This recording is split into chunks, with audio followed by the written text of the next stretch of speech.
Bem-vindos ao segundo take. O meu nome é António Araújo e neste episódio, de regresso à versão do realizador, recuperamos a visão de um mestre que foi retalhada à data de estreia. Depois da ovação em Cannes, Era uma vez na América, o derradeiro filme de Sergio Leone foi editado com a mão pesada do estúdio para a estreia norte-americana. Como Roger Ebert escreveu na sua crítica publicada a 1 de janeiro de 1984, este foi um filme assassinado. Era uma vez na América, de Sergio Leone, que na sua versão original de 227 minutos é um poema épico sobre violência e ganância, foi reduzido em 90 minutos para a estreia nos cinemas norte-americanos, transformando-se numa confusão incompreensível, sem textura, ritmo, atmosfera ou sentido. A 12 de novembro do mesmo ano, Pauline Kael escreveu: quando o épico de Sergio Leone estreou aqui em junho de 1984, numa versão mutilada pelo estúdio, pareceu-me tão incoerentemente mau que não consegui imaginar que a versão integral pudesse ser mais do que apenas mais longa. Mas umas semanas depois as pessoas do estúdio deixaram-me vê-la e fiquei espantada com a diferença. Não creio alguma vez ter visto um caso pior de mutilação.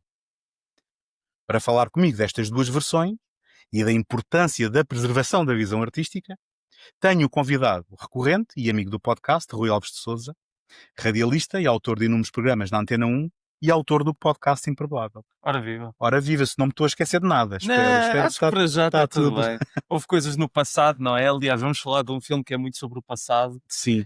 Mas isto é o presente. Muito bem. Daquilo que são os projetos, ou seja, na Antena 1 encontram lá muita coisa. É uma miríade de coisas. Exatamente, feita por ti, em que és o autor, o coautor. Numa delas em que tu já participaste também. Numa delas em que já participei a falar sobre o Regresso ao Futuro. Isto é tudo. Sim. É um compadrio. Exatamente. E o podcast Imperdoável, que está agora de férias de verão, não é? Tá, mas já tem uns episódios gravados, um deles contigo. Que coincidência! Enfim, não dá. A piada faz sozinha. E nem tem nada a ver com estar ansioso por ouvir esse episódio finalmente. Não, mas por acaso não é para estar graxa, mas foi um episódio muito fixe. Pode-se fazer o teasing, foi à volta do Cash, do Ken Loach. Sim, e eu é que agradeço porque, mais uma vez, um daqueles filmes que se calhar não me ocorreria ver se não houvesse esse impulso e depois quando chego ao fim, olha, ainda bem que vi isto. Sim, pronto, era esse. Já o Era uma vez na América, quando eu estava aqui a pensar esta rubrica de versões de realizador, era um filme que eu tenho recordação de tu teres dito que é um dos teus favoritos, correto? Sim. Portanto, foste uma escolha também mais ou menos óbvia para falar deste filme. Quando tu me convidaste para fazer esta conversa, de facto, eu fiquei muito contente porque é isso, é um filme que é dos meus preferidos, se não o preferido, e acho que depois de o ver mesmo duas vezes, em duas versões diferentes, como agora, acho que se mantém nesse lugar, se bem que isso também não interessa muito, não é? Estarmos a categorizar os filmes dessa maneira. Sim, mas é um filme que de alguma forma te dizia... Sim, me diz algo, alguma coisa.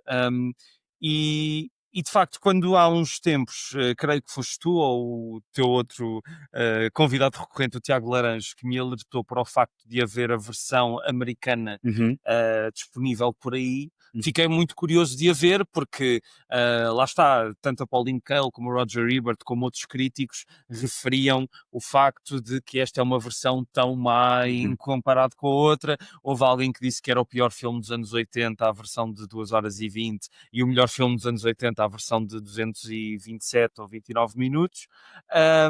Mas lá está, e essa curiosidade era muito grande. Sim. E pronto, vamos lá falar disso. I'm not interested in your friends in high places, and I don't trust politicians. No, if we listened to you, we'd still be rolling drunks for a living. Are you broke? You'll carry that stink of the streets with you the rest of your life. I like the stink of the streets. It makes me feel good. I like the smell it. It opens up my lungs. Arnon Milchan presents a Sergio Leone film starring Robert De Niro, Once Upon a Time in America. The story of friends. As boys, they made a pact to share their fortunes, Agreed. their loves, and their lives. You'll put up and you'll shut up. You hear nothing and you see nothing. Just like you did for Bugsy. You was better off you stayed in the Bronx. As men, they shared a dream I swear to God, Noodles, you and me together, we can make it come true. to rise together From poverty to power. There they are, the four horsemen of the apocalypse. A dream they followed through 2 decades that changed the nation. You ever think of setting yourselves up in business? They forged an empire built on greed, violence, and betrayal. Today they ask us to get rid of Joe. Tomorrow they ask me to get rid of you. Is that okay with you? Because it's not okay with me. Open it!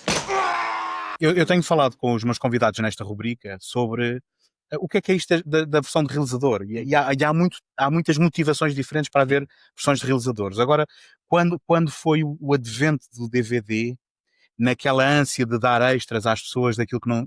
Ou seja, ou making-offs, ou coisas que as pessoas pudessem não ter visto no cinema, Sim. houve muito esta coisa do Director's Cut, que não era mais do que dizer, olha, houve umas cenas cortadas pela censura, Sim. não é pela censura, mas pela classificação, Sim. pelas entidades de classificação, que não passaram nos cinemas, e agora a gente reintegrou estas cenas, e isto passa por Director's Cut, porque o termo tornou-se Ou, popular, não é? no caso, há um caso também engraçado que provavelmente tu vais falar do Exorcista, não é? Que é um Pois é. filme que foi a versão de cinema, é a versão do realizador, Uhum. mas depois de muitos anos a ter o William Peter Blatty, e o autor do livro, a insistir para se voltarem a colocar as cenas eliminadas no filme, Uhum. estreou-se novamente o filme Certo. dizendo que era um Director's Cut que nunca o foi. Certo. Ahm, Só que isto para dizer o quê? Que para mim, o conceito de Director's Cut acontece, ou melhor, aquilo que mais vale a pena descobrir quando se fala de Director's Cut são casos como este. sim. Casos como o Blade Runner, em que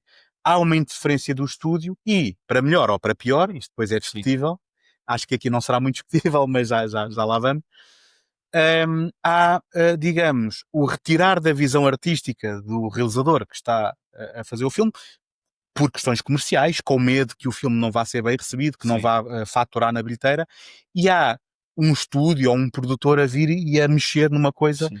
em que muitas vezes o resultado final é como se fosse um elefante numa loja de porcelanas, Sim. não é? Eu tendo a concordar com a Pauline Kael, se bem que eu acho que há casos de filmes que foram mais mutilados, mas que nós é que não temos a documentação. Uhum. Há um filme célebre do John Huston, que é o The Red Badge of Courage, que a versão que existe tem 50 minutos, quando o filme provavelmente teria o dobro da duração. Temos um filme português, que é o filme mais censurado de sempre, que é o Catembe, que era um filme também com uma duração convencional, de 1h40, mas sofreu tantos cortes que ficou reduzido a pouco menos de 1 hora Sim. e acabou por ser proibido na mesma, e as partes cortadas perderam-se em Uhum. parte.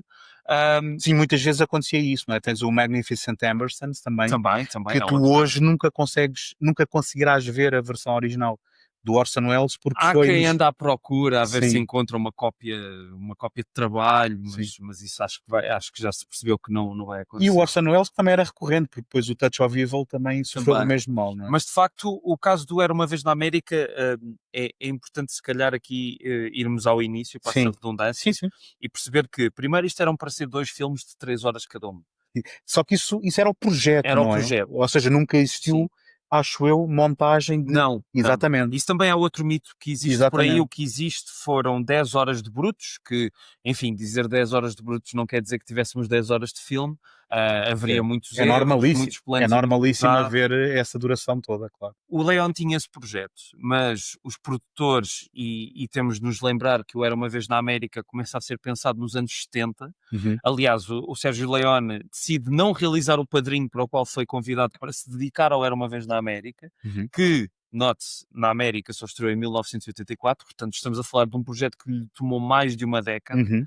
porque ele descobriu o livro, salvo erro, no final dos anos 60. Isto é baseado num livro que se chama The Hood. The Hoods, do Harry Gray, e o projeto, enfim, levou muito tempo a concretizar. Queria que fosse 2 filmes de 3 horas cada um, mas no início daquela década de 70 surge outro épico com o Robert De Niro, que é o 1900, De Bertolucci. do Bertolucci, Sim. nessa dinâmica de 2 filmes de 3 horas, que foi um flop total. Uhum. E então os produtores disseram: não vamos avançar assim, faz de outra maneira. E depois, com o passar dos anos, lá finalmente ele consegue ter um guião final no início dos anos 80.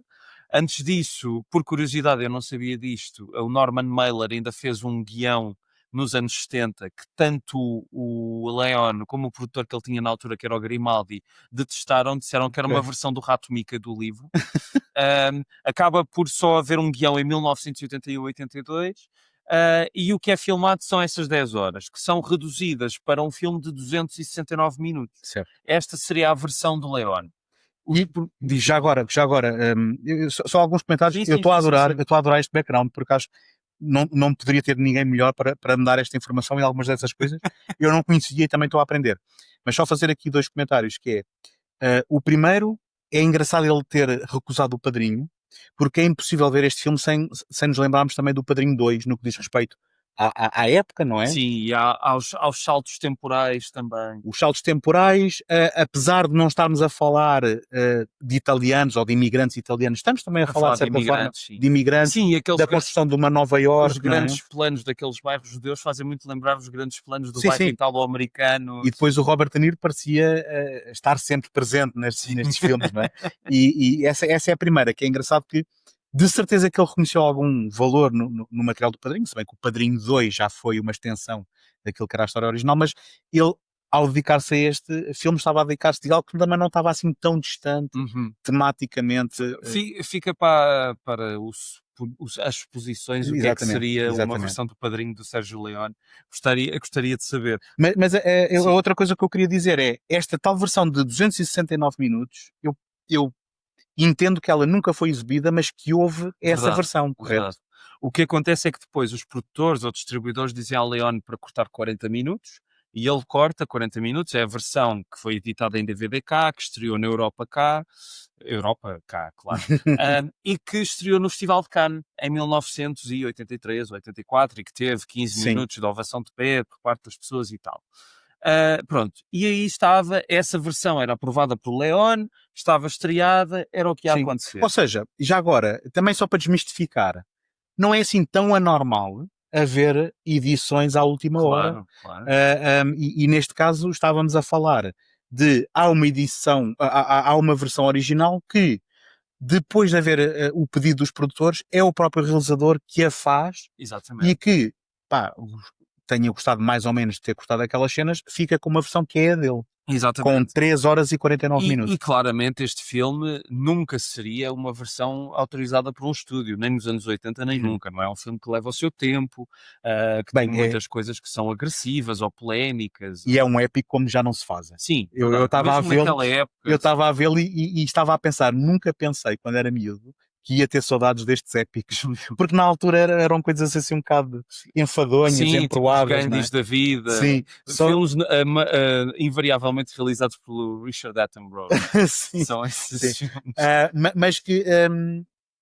e daqueles em que depois acabamos por cobrir décadas em que os atores têm que pôr maquilhagem para representar uma idade que não têm. Sim. Mas há uma certa ambição que é refrescante agora que estes filmes não são feitos, não é? E o que é curioso é que eu já acabo a história das durações e das versões. Peço desculpa ter Não faz mal. A questão é que o Sérgio Leone quis fazer este filme como culminar de uma trilogia. Ele já tinha feito a trilogia dos dólares, não é? O Punhado de Dólares, Por Mais Alguns Dólares, O Bom, Mau e o Vilão, e depois quis fazer uma trilogia sobre a América, que é onde está o Aconteceu no Oeste, o Aguenta de Canalha e o Era Uma Vez na América. E na verdade... E já agora, a América, não propriamente a América do Norte, não é? Não, sim. O Aguenta de Canalha é muito focado no México. É a Revolução Mexicana, mas também como isso afeta a América do Norte. Acho que é um filme bastante interessante e que nem é assim tão falado, apesar da obra do Leone não ser muito extensa, esse filme é sempre um bocadinho relegado. Mas é engraçado que tu notas claramente um salto de ambição do segundo filme dos dólares para o Bom, Mau e o Vilão, e do Bom, Mau e o Vilão para o Aconteceu no Oeste, e a questão é que o Leone, de facto, era uma versão positiva do Christopher Nolan, digamos assim. Uma pessoa que queria sempre fazer maior, mas também melhor. Ou seja, não era só uma questão de mais meios, era questão de o que é que eu consigo dizer com esses meios. Por outro lado, e apesar do Era Uma Vez na América ser um filme, de facto, com uma escala impressionante, pelos decors, pelos figurinos, pelos figurantes, por toda aquela dimensão histórica e da cultura judaica que o filme bebe muito, né? Que o filme bebe muito. É um filme que não é feito em CinemaScope, ao contrário do Aconteceu no Oeste. É um Pois filme não, pois feito não. num aspect ratio de 1,85, salvo erro, portanto uma coisa mais É 16 fechada, por 9. 16 É por 16 9. por 9, sim. E é curioso isso, ou seja, apesar de ser um filme muito mais ambicioso do que qualquer outro filme que ele fez, é um filme que tem um formato de ecrã muito mais fechado à nossa percepção. É Nós não verdade, estamos a ver uma coisa mítica, nós estamos a ver um filme mais gritty, mais ligado à vida real. E apesar de, com esses 3 filmes, o Leone estar a dizer alguma coisa sobre um país que o fascina, que é os Estados Unidos. Sim, eu só vou contrapor uma coisa, que é, eu não sei até que ponto é que o Era Uma Vez na América traduz uma realidade. Eu acho é que ele traduz um certo sentimento, não é? Sim, Porque sim, sim. eu encaro mais o filme quase como se fosse uma ópera, não é? Uhum. Isto é uma tragédia Sim. em que eu não sei até que ponto é que a Nova Iorque era exatamente assim, ou aquilo é aquilo que o Leone imaginava que era a Nova Iorque da altura, em termos. Eu consigo entender isso, mas a questão é que eu sinto que todos aqueles decors são muito realistas, apesar de tudo. São impressionantes e eu ainda bem, nós já estamos a adiantar-nos um bocado, que Sim, sim. ainda não acabaste a história das várias versões, mas uma coisa que me impressionou é, eu acho que nós temos um olho para perceber quando uma certa cena de exterior é na verdade um estúdio, porque Uhum. muitas destas coisas foram feitas na Cinecittà, Sim, sim, se sim. não estou enganado. Uma coisa que me impressionou é, apesar disso, nós temos cenas de bairro em que, ao fundo, parece que estamos a ver o horizonte da cidade. E eu Exatamente. pergunto, mas como é que eles conseguiram São isto? aqueles matte paintings muito bem feitos. Mas é de câmara. extraordinário. Eu também- Extraordinário. houve um momento em que também estava a pensar nisso, é quando o Max é apresentado e que tu vês a ponta ao fundo. Sim. Eu fiquei a olhar assim muito tempo. Onde é que está a pensar, costura, não onde é? é que está a costura? Sim. Mas eu percebo o que tu estás a dizer e de facto o filme é mais uma tradução de um sentimento do que de uma realidade e obviamente há toda uma dimensão onírica que temos de Sim, falar. onírica e trágica. E não é? trágica Em- e operática, Sim. claro, mas ao contrário, por exemplo, do Aconteceu no Oeste, que é um filme muito mais de dimensão, não é? Ou seja, apesar de ser uma história muito simples, é um filme que tem uma dimensão muito maior do que aquela história poderia ter na realidade. Certo. Ao passo que, apesar de nós estarmos ali a acompanhar estas personagens nas suas deambulações que podem ser realidade ou não, eu sinto que é tudo muito mais perto do real. Porque o Aconteceu no Oeste é muito interessante porque é um filme sobre o fim de uma certa América, é o fim do Velho Oeste. Uhum. É a chegada do comboio, é a chegada Uhum. da civilização, todo aquele mundo, Charles Bronson, Jason Robards vai deixar de existir. O Aguenta de Canalha também é outra transição, a transição da comunhão entre os Estados Unidos e o México, as rivalidades e o que é que isso também diz sobre a própria evolução do país. Uhum. E o Era Uma Vez na América é o retrato da América no século XX, país de imigrantes, país em que já está consolidado como uma das grandes potências mundiais, mas um país também, um filme que reflete um país com a mania das grandezas, E que nasce inquinado, não é? que nasce inquinado, muito contraditório, violento. Sim. E é muito engraçado porque eu agora a rever o filme pela enésima vez, fico mesmo com a ideia de que o Robert De Niro e o quão horrível é a personagem do Robert De Exatamente. Niro é para ser um retrato do que é que o Leone achava que a América era. Uhum. Ou seja, ele está fascinado com o cinema americano e com o que viu, mas por outro lado ele utiliza aquela dimensão poética também para dissecar Uhum. a forma como a América, como nós moldamos a nossa imagem da América através dos filmes. E isso também é muito curioso. E é uma das coisas que depois foi polémica do filme, não é? Só que eu penso é que nós, e a polémica houve à data, Houve. mas muita gente que vê o filme hoje acusa-o de certas coisas. Só que eu acho que nós perdemos a capacidade de fazer filmes sobre personagens que não são relacionáveis Sim, e que não são boas. Sim. Porque os filmes podem ser explorações em que nós não temos que nos identificar sim. com aquelas personagens. E este filme é um caso típico, porque estamos a falar de um certo submundo, não é? Do crime, Sim. em que não entra ali propriamente muitos raios de luz. Eu acho curioso apontares isso porque até podemos nem falar da questão da polémica, mas podemos falar só do facto de haver muitas pessoas que acham que isto é uma versão glamourosa do mundo do crime. Porquê? Só pelo simples facto de eles estarem a divertir naquilo que estão a fazer. Eu acho que muita gente, e isto não é um problema de agora, Uhum. já desde os primeiros filmes de gangsters há isso, que é nós temos de perceber que nós estamos a acompanhar a vida na perspectiva daquelas personagens e para elas aquilo é a vida delas, portanto elas gostam daquilo que fazem. Isto não é uma mensagem para o espectador a dizer olhem que bem que eles estão. Não, exatamente o contrário. É, vejam isto. Nem quando a violência acontece é bonita. Exatamente. E eu há pouco tempo revi o Goodfellas também. E é curioso isso porque as pessoas também têm essa relação muito contraditória com o Goodfellas, que é um filme divertidíssimo, que nos estira ao chão muitas vezes, mas também é divertidíssimo e parece que aquilo é tudo maravilhoso. É divertidíssimo até ser paranoico, que é o que a personagem passa. Mas... Exatamente, mas lá está, esse é um filme que mostra como grande parte dos espectadores não consegue perceber que aquilo que está no ecrã não é para ser sobre a sua vida. Sim. É algo que nós apenas estamos a testemunhar. É testemunhar, exatamente. Não somos cúmplices, somos apenas testemunhas. Eu gostava de voltar à questão das versões, só quero rematar isto porque eu acho que tu falaste muito bem, e há uma frase que é preferida pelo James Woods na cena em que eles estão a libertar aquele político, o Treat Williams. Sim. Em que ele diz qualquer coisa como o país é novo, há doenças que é melhor ter quando se é novo. Exatamente. Que o Treat Williams até lhe diz, sim, mas vocês não são apenas um mero sarampo. Se vocês são a peste negra. Vocês são tipo, exatamente, vocês são tipo a peste negra.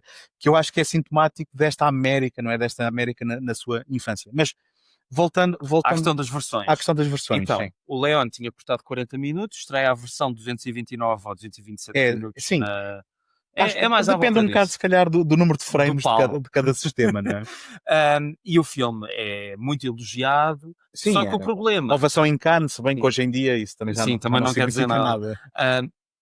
Se bem que os produtores americanos, ou o distribuidor americano, é os produtores que era a LED Company do Alan Ladd Jr., salvo eu. E eu também, diz que eu depois tenho algo a dizer sobre esse senhor. Não, diz, tenho curiosidade. Não, é porque eu, quando vejo aquele símbolo daquela árvore verde da LED Company a surgir, tenho imediatamente uma reação daquelas físicas, porque é a mesma distribuidora do Blade Runner.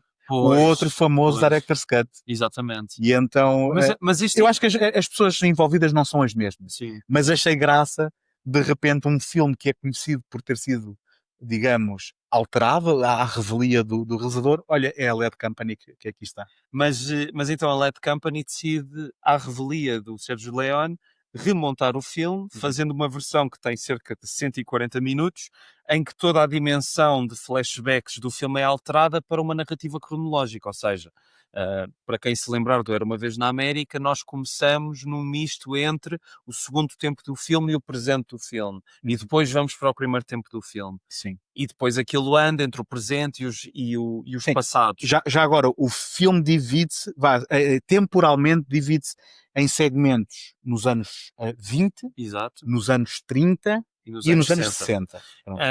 A questão é que esta versão, além de ser muito menor em termos de duração em relação àquela que estreou em Cannes, perde toda a dimensão onírica do filme porque temos apenas uma narrativa linear, cronológica. E foi esta versão que, apesar de ter estreado na América para repúdio completo tanto da crítica como do público, o filme foi um flop gigantesco, foi essa versão que existiu na América, mas quando o filme foi lançado foi lançado em VHS nessa versão e foi assim que nós a conseguimos ver, mas mais tarde, mesmo na América, já é lançada a versão 229 minutos, que em DVD também é lançada cá. Mas já agora, em 2003, que é esta versão aqui, que já agora, por causa da duração do filme, tem que estar em 2 DVDs. Está partida em 2 DVDs que, por acaso, nem o partem no intervalo que o filme tem. Pois não. É antes. Mas sim, ainda é destas edições que para manter alguma qualidade, sim. Isto é a edição de 2003, em que finalmente, pelo menos cá em Portugal, eu não sei se havia forma de ver. Havia? Quer dizer, o filme estreou assim cá em Portugal. Pronto.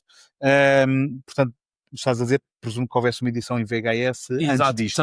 Também houve, porque o filme estreou nos cinemas e em VHS na altura, na Europa, nessa versão. Tanto que se tu encontrares no Google, se procurares Era Uma Vez na América, VHS Portugal, vês, está lá, e é engraçado que o resumo do argumento conta a história toda do filme em 10 linhas, mas toda, literalmente. Sim. E depois tem uma particularidade, é que a versão portuguesa, eles traduziram, quer dizer, inventaram nomes para as personagens. Ou O Noodles. Noodles é o Vivaço, o Max acho que é só Max, mas depois há o Caguinchas e o Zarolho. Bom, não está muito longe, se calhar, do original, mas sim. Mas porquê é que eu sei isto? Porque antes de ter visto a VHS, tem lá os nomes, consegui rever o filme na Cinemateca há uns anos em 35mm, numa cópia de distribuição portuguesa, que tinha umas legendas gigantes, daquelas que pareciam pintadas à mão, Sim. toda retalhada por causa de ter andado aí por todas as aldeias do país a Sim. circular, mas foi uma experiência E extraordinária. tu pensavas que estavas a ver uma aventura dos 5. Uma aventura. Mas pronto, foi essa versão que estreou na Europa, aliás, praticamente em todo o mundo, menos nos Estados Unidos. Creio que na Rússia, eu estive a ler sobre isso hoje, na altura, foi um dos primeiros filmes americanos a estrearem nos anos 80, numa versão em 2 partes, cronológica mas completa, ou seja, não é uma versão de 2h20, seria uma versão de 229 minutos, mas cronológica. Não sei para quê, Não mas sei sim. para quê. É assim, nós ainda não terminámos a conversa das versões. Pois não. Mas eu quero só deixar aqui bastante claro uma coisa que eu gostaria que a nossa conversa ilustrasse, que é, muitas pessoas olham para o cinema e falam no que é que acontece, não é? E estão preocupados com spoilers. Sim. E quem é que é o assassino e quem é que não sei o quê. E para mim o cinema, e isto é uma prova provada, de que é mais sobre o como do que sobre o quê. Foi isso que eu pensei ontem quando estava Não a é? ver a versão de 140 minutos, que é, isto é a prova de que não basta apenas um bom guião para fazer um bom filme. Não, e não basta uma história, e não basta que tudo faça sentido do ponto de vista das motivações de personagens, ou o que for. Exatamente. O cinema é também como é que se conta a história, as opções na montagem. E eu acho que este é um daqueles filmes, e se calhar o Leone é grande por causa disso, em que isto não podia ser outra coisa que não um filme. Porque esta experiência com o tempo, com a memória, com a música, estas elipses, aquilo que é sugerido até com a introdução da música, há até a utilização de uma versão do Yesterday, dos Beatles. Isto não seria possível em mais nenhum meio que não o cinema. Exatamente. Pronto. Tens absolutamente toda a razão. Portanto, nós tínhamos esta versão em DVD e depois em Blu-ray disponível até 2011, 2012. De repente...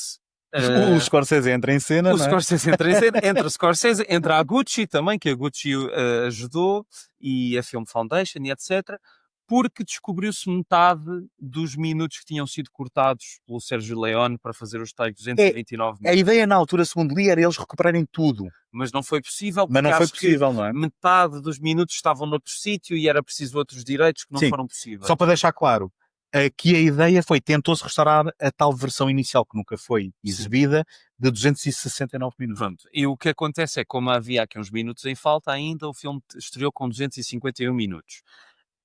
Em Cannes. Em Cannes. Em 2012. Em Cannes. E há uma versão que causou muitos equívocos, eu também aproveito aqui o espaço que tu me dás para falar deles, que é, o filme estreou com o elenco presente, e uma das pessoas desse elenco, o James Woods, disse algo que é uma falha, é uma brincadeira da memória dele, e é engraçado falarmos disso, tendo em conta o filme que nos traz aqui.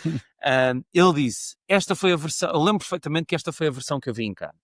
Não poderia ser. Certo. Nunca na vida estrearia uma... Se era para estrear a versão integral, era para ser integral e não com 250 minutos. E depois, porquê? Porque é que eu digo que nunca na vida poderia ser esta versão, além dessa obviedade?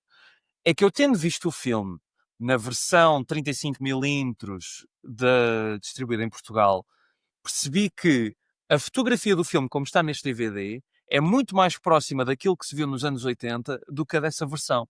O que é que essa versão fez? Esses minutos que foram encontrados não foram encontrados em película nem em negativo, foram encontrados numa work print, que nem sei se foi em vídeo ou algo que seja. Portanto, a qualidade daquilo é terrível. Certo. E o que é que eles decidiram fazer, as mentes brilhantes da Cineteca de Bolonha e etc., o que é que eles Ou decidiram seja, estragar o resto para nivelar. Exatamente. Deram um tom sépia a tudo, Uau. que destrói, para mim, o filme, e grande parte da beleza do filme está no facto da fotografia ser muito colorida, para criar esta versão dita Director's Cut, que desde então tem sido a que é distribuída e é vista por aí. É referida como Extended Director's Cut, ou seja, é o Director's Cut estendido. Sim. Mas que não é carne nem é peixe. Sim, a questão é que, entretanto, já se passaram mais de 10 anos, essa versão desapareceu do mapa, não sei se está a ser feito um novo restauro ou não, mas eu fico só a pensar é que se era para fazer uma versão dita estendida, é pá, esperassem para ter os minutos todos e fazerem isso. Deve ter sido alguma precipitação Sim. de anunciar, isto sou eu a imaginar, devem ter anunciado, depois não conseguiram tudo Sim. e lançaram à mesma. Exato. Isto faz-me lembrar, isto não tem nada a ver, mas faz-me lembrar edições, por exemplo, como aquela da Arrow, do Exorcista 3, em que tentam repor a visão do William Peter Blatty, só que aquilo que se conseguiu repor da versão original do William Peter Blatty também foi recuperado de VHS.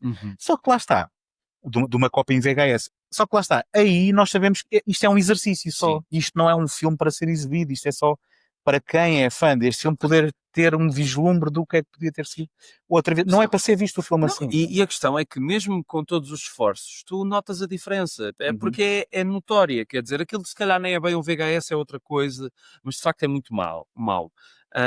Eu vi essas cenas e quem nos está a ver ou a ouvir pode vê-las porque elas estão no YouTube, se procurarem por Once Upon a Time in America Extended Scenes, aparece.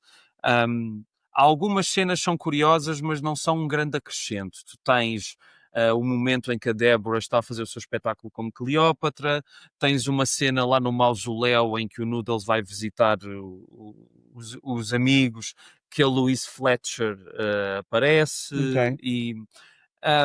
mas são momentos um pouco redundantes. Só há um pormenor que eu achei curioso e que pode dar razão aos fanáticos da teoria de será que isto foi tudo um sonho? Que creio que é nessa cena do cemitério que quando ele sai, passa por um caminhão do lixo que está, como vês no final. Nós depois, se calhar, mais daqui a bocadinho falamos do final. Eu não me interessa, eu por acaso só adiantar essa questão. Eu não me interessa que os filmes tenham uma chave que os, digamos, explique. Absolutamente de acordo. Agora interessa-me a ambiguidade. Acho que grande parte das teorias que eu vejo à volta sobre o filme não tem qualquer interesse. Acho que as pessoas estão a tentar encontrar razões para justificarem a ideia que tiveram do filme. Mas eu interessa-me a ambiguidade porque eu queria trazer aqui alguns pensamentos que tenho sobre ambiguidade. Isso. Então, sim, já falar disso. Não, deixa-me só dizer outra coisa.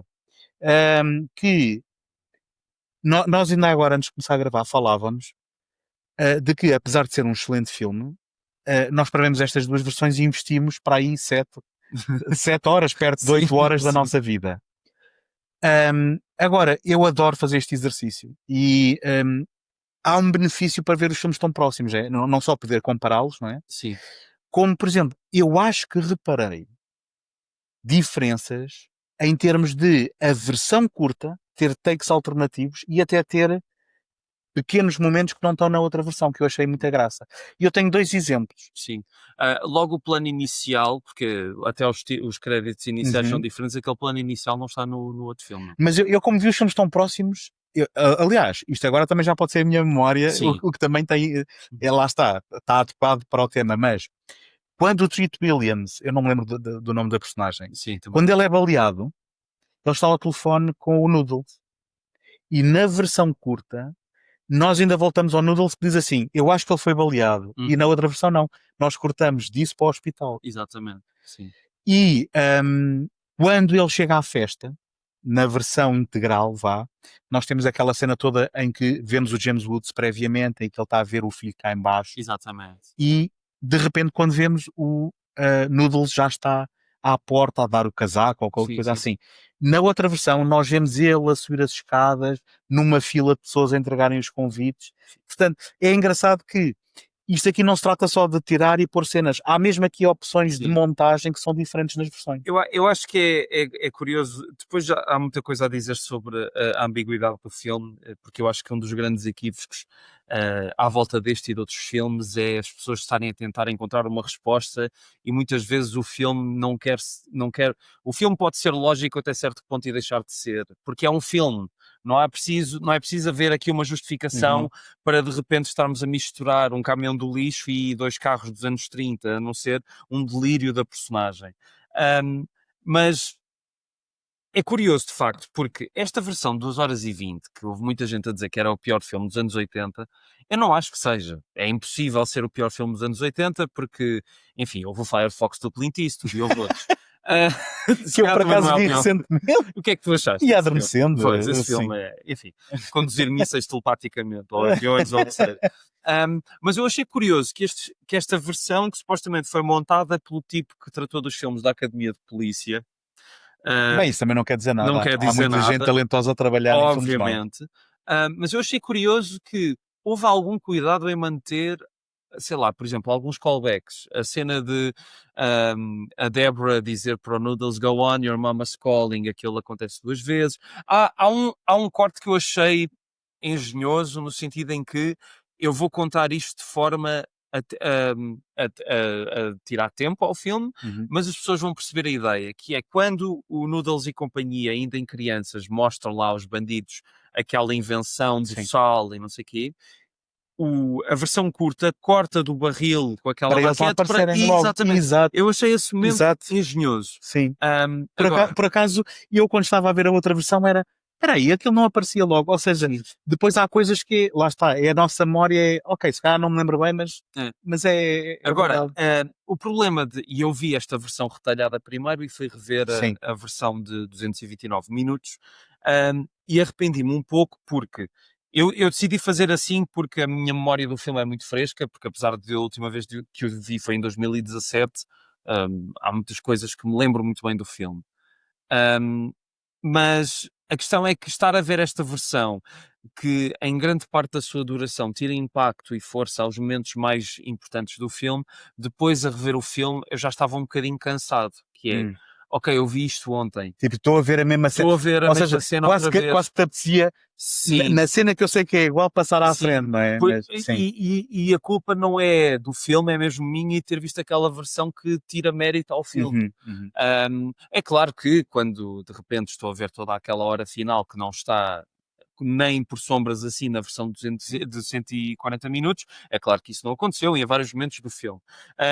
Mas ele, desculpa, ele comete crimes de retirar cenas importantes. Mas o melhor crime é o da banda sonora. Ele dá cabo da banda sonora completamente. Mas ainda antes disso, que é contar esta história cronologicamente, faz com que o filme não tenha ressonância nenhuma. Exatamente. E nós chegamos ao fim e não sabemos sobre o que é que o filme é. Sim. Porque torna o filme completamente... eu só me ocorre uma expressão em inglês Banal. que é flat. Pois, é. O filme é completamente flat. Não, eu acho que muito dificilmente tu verias este filme e não ficarias com a ideia de que algo correu mal ali. Sim. Até da forma como acaba. O filme não acaba, simplesmente para. Vamos falar disso porque vale a pena falar desse final, que é extraordinário. Sim, mas atenção, quero falar da música também completamente. Sim. Porque eu também sonhei, eu já estou a ficar a imaginar coisas. Bem, enfim.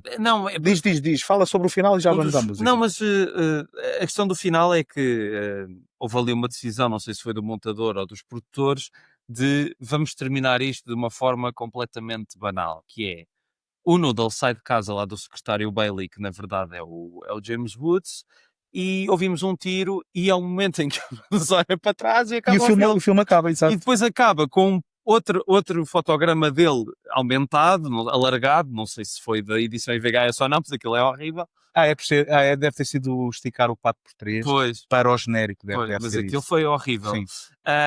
E é isto é o final.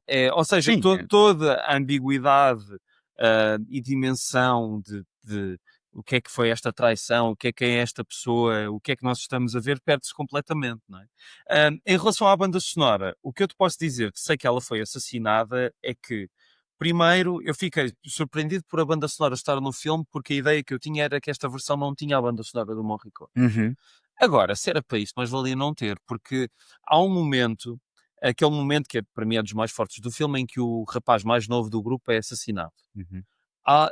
Foi impressão minha ou não, mas de fundo eu ouvi a banda sonora do Morricone a ser cortada a meio e a voltar ao início. Ou seja, em loop, quase em loop, não é? E pronto, não houve ali uma grande decência sonora à volta do filme. Sim. E eu até vou sugerir outra coisa. há uma cena que eu adoro neste filme, com certeza também concordarás, hum, e que é dos poucos momentos que há também de um certo retrato daquilo que era a vida dos miúdos, mas fora daquela violência, e que até se afasta do Noodles, que é quando o outro miúdo vai buscar o bolo. Porque havia a vizinha que a troca do bolo, não é? Podia Fazia coisas. ajudá-los a tornarem-se homens mais depressa. Vá. E eu estava a ver a versão atrocidada, e a música é terrivelmente cómica. Exatamente. Mas a um ponto é que é assim, pá, isto parece horrível. E depois ouvi a outra versão e não me soou da mesma maneira. E eu fui recuperar a cena e pô-las lado a lado. E o que é impressionante é que eu acho que a trilha É a diz banda também. sonora, sim. Eu acho que o certo é o mesmo. Eu acho que a música que estamos a ouvir é a mesma. Mas, raios-me apartam, se não há uma mistura da música de forma diferente em que ela de repente Tem um pico. o lado cómico é muito mais acentuado naquela versão. E eu assim, ou eu estou a imaginar, ou então esta cópia é tão má que ele está a trazer os agudos, Sim. mas há aqui qualquer coisa de fundamentalmente diferente na mesma música que está.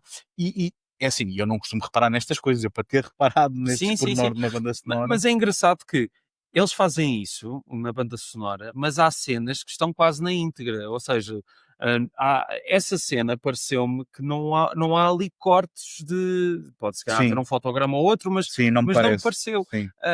E isso achei curioso porque, já que estavam a retalhar o filme, podiam ter ido mais além e ter sido assassinos completos. Mas já agora, havia aqui uma coisa no início que eu queria falar, Sim. esqueci-me, que é da primeira vez que vimos o filme, porque eu também não falei disso. Eu vi este filme, salvo erro, em 2011, numa altura, a primeira vez, numa altura em que eu, pronto, era um jovem, muito jovem, e estava a descobrir alguns filmes pela primeira vez, tinha 15 anos. Pensei que estava a descobrir as vizinhas a troco de Isso bolos também. com creme. Era mais palmeiras. Não, mas lá está. O Robert De Niro é um ator que está muito presente nesses inícios de cinema para mim, porque foi na altura em que eu vi o Padrinho, o Taxi Driver, o Toro Enraivecido, e vi este filme e lembro-me perfeitamente de estar de férias numa casa no Norte e ter ido à biblioteca perto e ter visto este DVD lá e pensei, ok, vou levar para ver. E só havia uma televisão em casa, as pessoas que estavam na casa... Reservaste 4 horas. Não. As pessoas estavam a ver televisão, saíram de lá à meia-noite. Eu pensei, bom, vou ver a primeira parte do filme e amanhã vejo o resto. O que acontece é que o filme deixou-me de tal forma hipnotizado que eu vi-o completamente naquela noite dentro, e foi daquelas experiências que me deixou completamente arrepiado e que eu raras vezes tive na vida, e que já voltei a ter a rever este filme várias vezes. Tu não tens a mesma história? Não. Este é um daqueles filmes que eu conheço o póster desde muito novo. Era um daqueles pósteres, enfim, que não é exatamente... Não é a cara de Robert De Niro. Isto aqui é uma montagem, mas o póster essa parte mais famoso até é este, e depois costumava ter 2 fotos do grupo em pequenos, não é? E do grupo já com 20 e tal anos. Sim. Os atores e depois os atores que nós conhecemos e os atores miúdos que fizeram as mesmas personagens. Em que se tu pegasses até podias ver, ok, este que eu para ser este. Sim. E lembro-me de ter estudado o póster, lembro-me de ser algo que me estava marcado, mas por alguma razão eu nunca tinha visto. Aliás, eu não fui um grande conhecedor de Leone até muito tarde. Sim. E depois, quando finalmente eu encontrei este DVD em 2003, na altura eu andava a comprar DVDs um bocadinho com mais afinco do que hoje compro filmes em formato físico, pensei, ok, agora vou ver esta épica, ainda por cima a versão integral, que eu não conhecia esta história do que é que tinha estreado cá e o que é que não tinha estreado, e na altura, eu agora quero desculpar-me em retrospectiva, acho que muitas das subtilezas do filme passaram-me ao lado. E foi do género, ok, piquei o ponto, é um bom filme, mas não tenho nada a dizer muito sobre isto. Não foi o mesmo filme que eu vi agora. Sim. Eu agora sinto que também envolver-me, se calhar ser um bocadinho mais maduro, não é? Sim. Não sei se sou, mas a verdade é que sinto que agora vi coisas no filme que nunca me ocorreria, ou que nunca me ocorreram, melhor dizendo, da primeira vez que o vi. Eu acho que não tem a ver com questão de maturidade, tem mesmo a ver com o dia em que tu viste o filme. Isto é um filme que de facto pede tempo e disponibilidade. E eu quando o vi pela primeira vez, também achava que vou ver isto e depois logo se vê. Uhum. E depois, de repente, estava na sala toda a gente a dormir e eu a ver o filme e estava tão concentrado e tão embebido naquilo, mergulhado Uhum. naquilo, que, enfim, foi uma experiência de facto arrasadora, e vi o filme várias vezes ao longo da vida e como disse no início, já há vários anos que não o vi outra vez, mas sempre tive o filme muito Sim. presente. Mas já agora, mesmo que não fosse por mais nada, eu penso que nesta altura havia hum, uma certa presunção também perante estes filmes épicos. E eu se calhar nem sequer dava o valor da recriação da época que há aqui. Sim, sim. Hum, O filme é muito interessante nisso. E voltando à questão que estávamos a falar há pouco do filme ser realista ou não, Sim. o filme respeita muito a cultura judaica e num sentido... menos nos atores que escolhe para Sim, representar verdade. judeus. Mas parece que o Robert De Niro tem esta coisa de fazer de judeu, ele já fez várias vezes no Sim, mas o James Woods Sim. aquele que é o Zarolho, que agora está-me a escapar o nome do ator, que Também não me lembro. é uma daquelas caras que sempre que aparece. Este gajo, aquilo são tudo menos judeus, não é? Sim, Vamos verdade. ser honestos. Não é? Também não querendo ser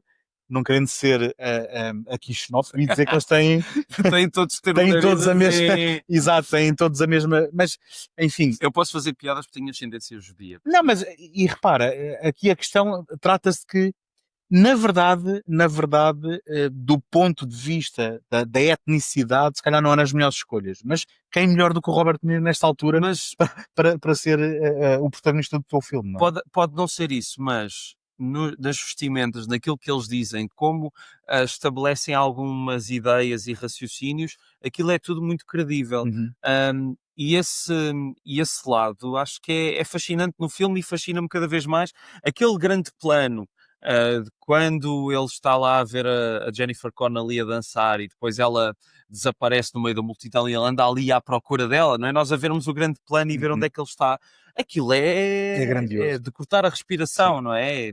E E já agora, e também nesse ponto, que eu acho que está muito bem integrado em termos daquilo que é filmagem no local real e filmagem num estúdio. Uhum. Porque eu recordo, portanto, este filme teve que recriar três épocas. Não é? Exatamente. Ele, em ponto algum, mostra a época em que foi filmado.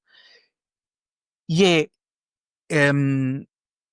é muito eficiente, ou melhor, desculpa, é muito eficaz quando nós vemos o Noodles a voltar nos anos 60 ao mesmo bairro e ver a diferença, não é? Exatamente. Entre aquilo que era o bairro e tu sentes que realmente há ali uma cidade que mudou muito e um Exatamente. bairro que mudou muito. E apesar de nós, os melhores filmes e as melhores obras de arte fazem isto, não é? Apesar de nós não termos vivido aquilo, quase que é como se fosse uma memória nossa que agora estamos a Exatamente. revisitar e que Exatamente. está completamente mudada. Eu Exatamente. acho muita graça. Isso depois também me leva a falar de outra questão do final, que é irrita-me muito a questão de tudo ser um sonho, porque eu não acredito que uma pessoa, por mais vívidos que sejam os seus sonhos, consiga imaginar televisões, carros dos anos 60, enfim. Mas antes disso, eu gostava só de apontar aqui algumas coisas que me fizeram confusão na versão Eu vou argumentar a favor dessa visão. dessa visão. Não vou dizer que tenho a chave Sim, para percebermos o filme ou tenho a explicação. sim. Não vou fazer daqueles vídeos Não, o final explicado. Mas, não é? mas eu sei, mas a teoria do sonho faz muito sentido e o filme também aponta muito para isso. Eu Atenção, eu estou a adiantar isto. Eu às vezes leio coisas e depois acabo por incorporar isso nas minhas opiniões, mas eu estava a ver o filme e confesso que eu não tenho andado a ler teorias da conspiração pela internet. Não. E foram coisas que me ocorreram a ver o cada filme. vez que eu vejo o filme percebo que é evidente, mas eu acho que ficarmos só por aí seria algo muito pobre para o que o filme quer dizer. Mas em relação à versão... Estamos a falar de duas coisas distintas. Não estamos. Já vamos. Eu acho que não. A versão de 140 minutos, toda a introdução da personagem do Max não existe. Não. Ele aparece de repente. Não, e o motivo do relógio. Exatamente. Porque como o filme também se trata sobre tempo e memória, há sempre o motivo do relógio a virar à baila. E isso... Epá, incluindo, lá está, tipo, coisas que me escaparam quando eu vi isto a primeira vez, de certeza. Quando ele devolve a chave ao Fat Moe, o que é que era? Aquilo era a chave que ele tinha levado, não é? Quando foi originalmente, antes de fugir para Buffalo. Sim. que ele foi à procura do dinheiro e o dinheiro não estava lá. Só que aquilo estava preso à chave do relógio. E quando ele devolve, o Fat Mo dá ao relógio quase como se a vida tivesse parado até ali. Exatamente. Pá, eu achei aquilo excelente. Isso também é a favor da teoria do sonho, esse Ah, é? pormenor. Ok. É porque basicamente estás a dizer que todo o mundo parou até ele voltar, portanto ele não consegue imaginar o Ok. mundo a continuar até ele voltar ali. Bem, isso são coisas técnicas demais É, para aquilo que eu gosto. exato.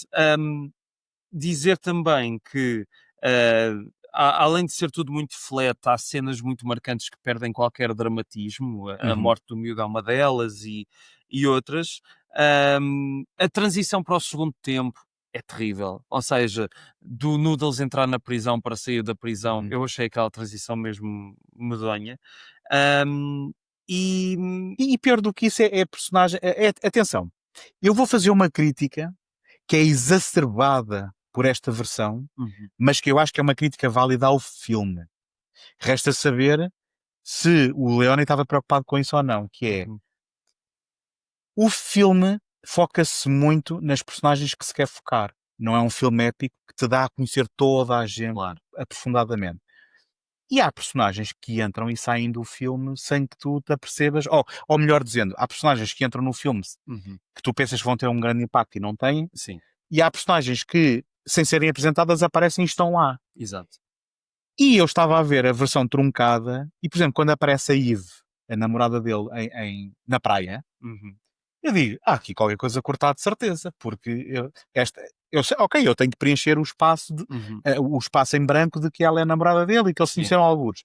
Mas depois, quando estou a ver a versão integral, a introdução da personagem é a mesma. Não existe, sim. Ou melhor, nós já a vimos no início e sabemos que é a namorada dele, mas o início é uma cena posterior. Mas é claramente, narrativamente. é claramente uma personagem Sim. que não tem grande importância.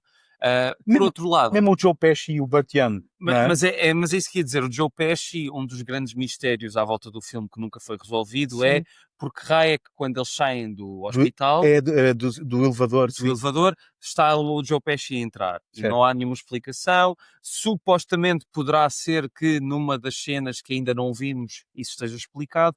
Eu honestamente não me interessa. Acho que é só mais um pormenor. E na verdade tu nunca chegas a entender bem quem é que anda atrás dele para o matar, Exatamente. não é? Sim. Porque ele trai os amigos, mas eles eram de certa forma, enfim, estavam enrolados com gente Sim. marrés, com gandinho, Uhum. mas eles eram quase ali um grupo independente, não é? Sim. E portanto, eu quando a cena do Joe Pesci é reintegrada, ou melhor dizer, quando vejo essa cena na versão integral, a ideia que me deu foi, ok, ele deve estar envolvido naquele grupo de pessoas que depois anda à procura Sim. do Noodles para o matar, mas não é explicado pelo filme, portanto, Sim. e o filme tem um bocado Mas esse problema, Mas né? por falar em coisas que estão de fora da versão truncada, houve duas que me fizeram muita confusão, Uhum. que é a ausência dos reencontros com a Eve e com a Deborah no final da versão de 140 minutos.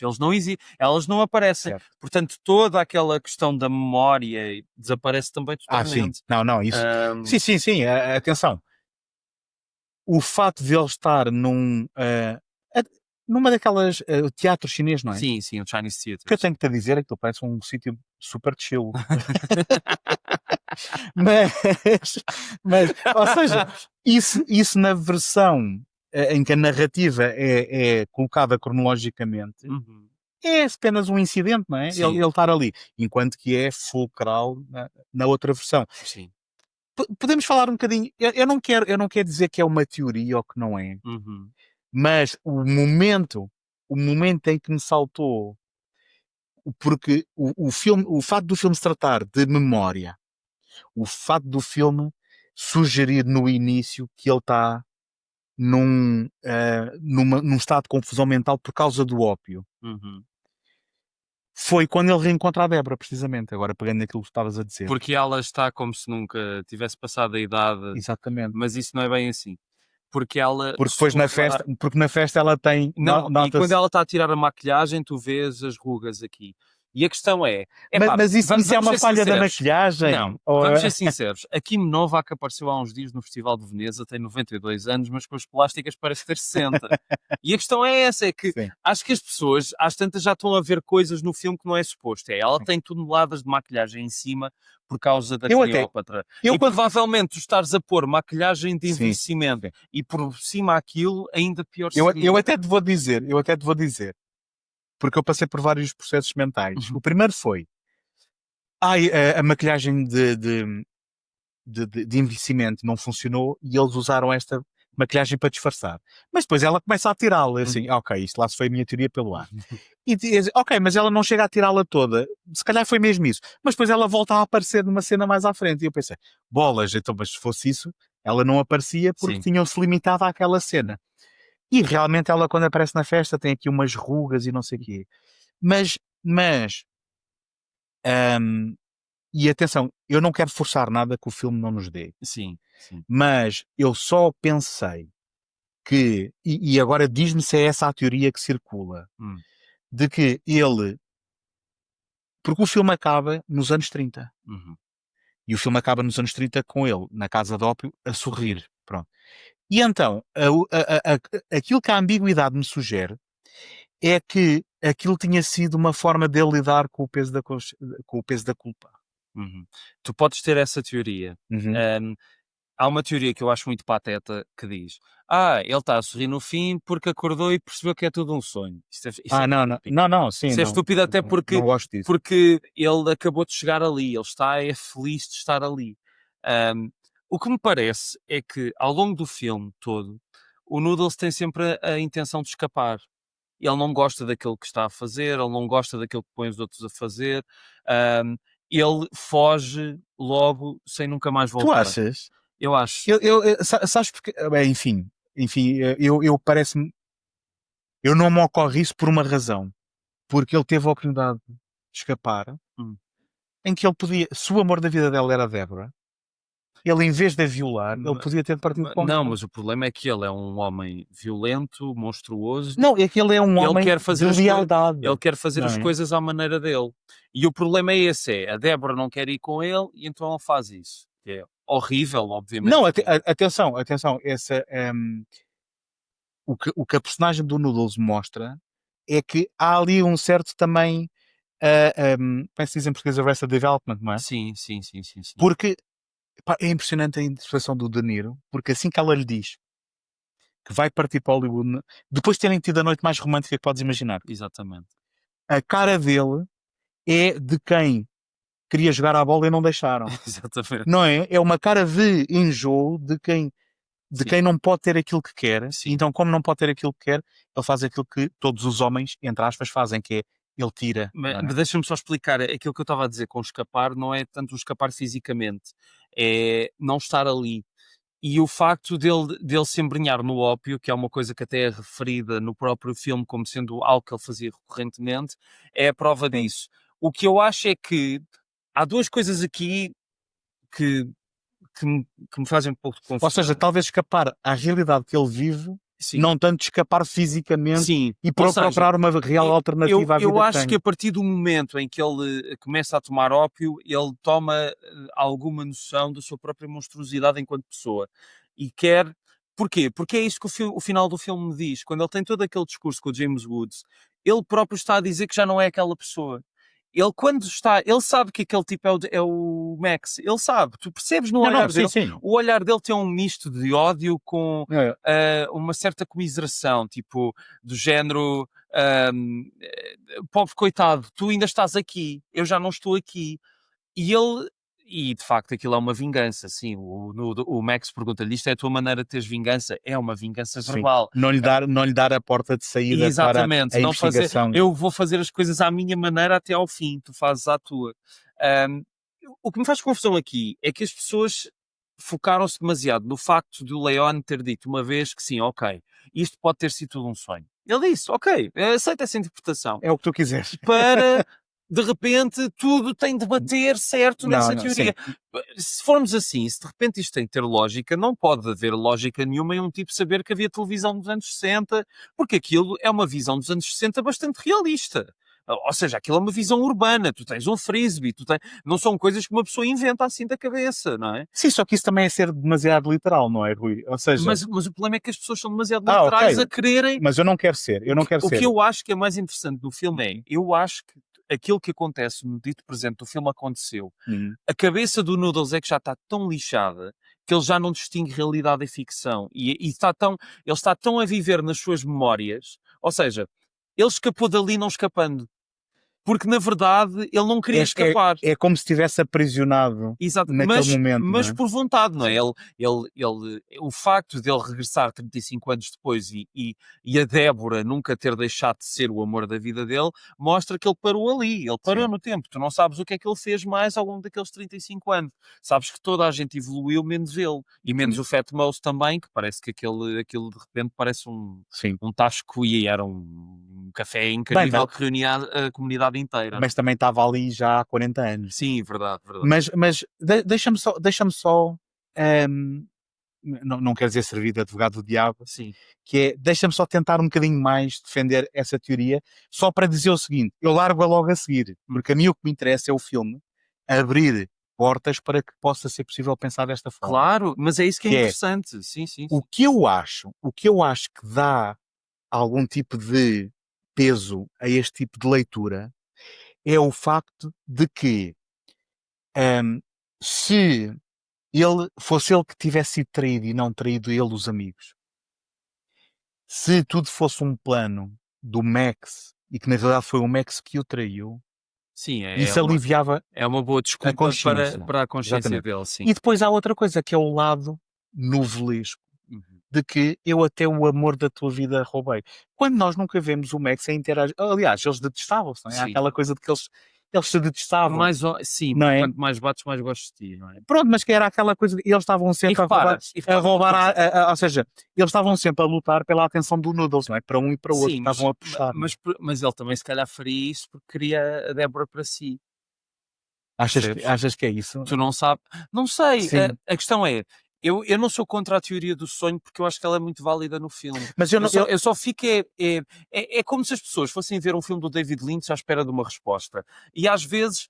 Mas eu nem lhe chamaria sonho. A questão é, aquilo é um processo mental. Pode ser. Isso, e para mim o riso poderia ser aquela coisa de ok, se foi isto que aconteceu, eu posso estar feliz com a minha decisão. Também pode ser, é? mas a questão é que ele sorriu logo assim que começa a fumar ópio, portanto nem houve tempo sequer para ele estar, percebes? Sim, está bem. Se quisermos ser literais, sim. Mas a questão é essa, que eu acho que há aqui na concepção que as pessoas fazem do filme, há um misto de literalidade com de repente tudo é possível. E eu acho que é muito mais interessante apontar para os vários caminhos que o filme tem, que é, não é uma coisa nem é a outra, é as duas ao mesmo tempo. É a possibilidade das duas, sim. E isso é que é muito, muito fascinante no filme. E sabes o que é que não é interessante?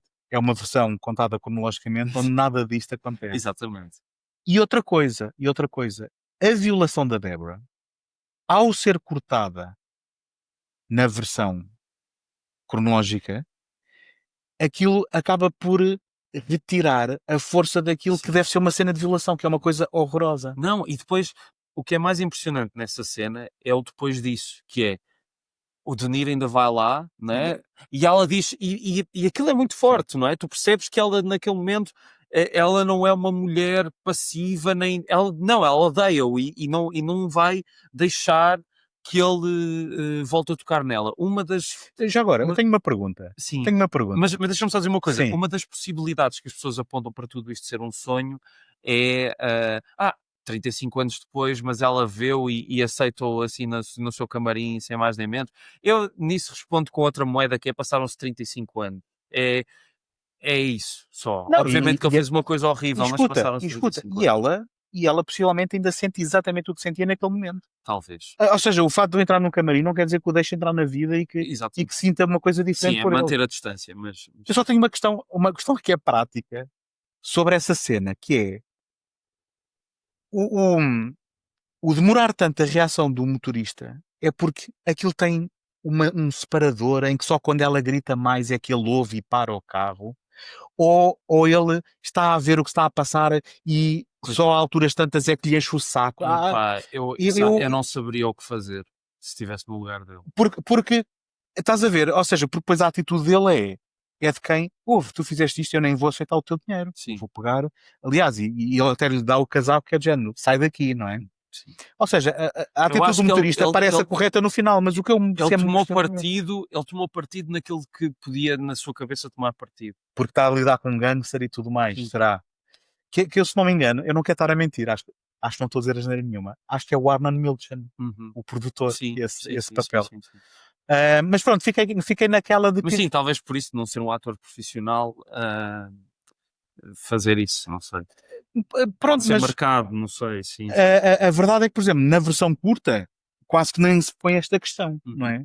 Só que a versão curta é quase, ok, isto foi horrível, aconteceu aqui qualquer coisa, bem, mas na versão longa é do género, pá, isto é interminável, não é? Mas, E é que depois ele faz mesmo questão de a humilhar, sim. não é? De a expor e pá. Mas outro pormenor que de facto as pessoas gostam muito de apontar, o onirismo todo e etc., é aquele pormenor que eu te disse que numa das cenas adicionais é mostrado antes do caminhão do lixo, que é Uhum. exatamente igual.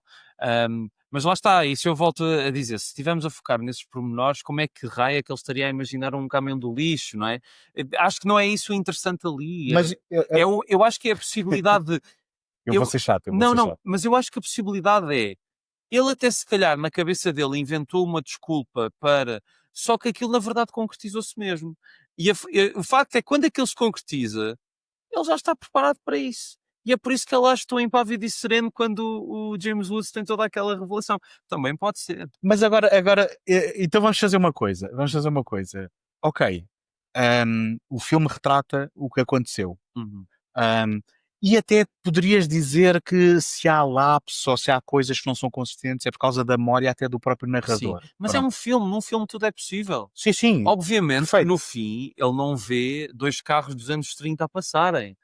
Bem, Mas- isso, mas Mas a pergunta é: o James Woods ou o Max suicidou-se mandando-se para as lâminas de um caminhão? não.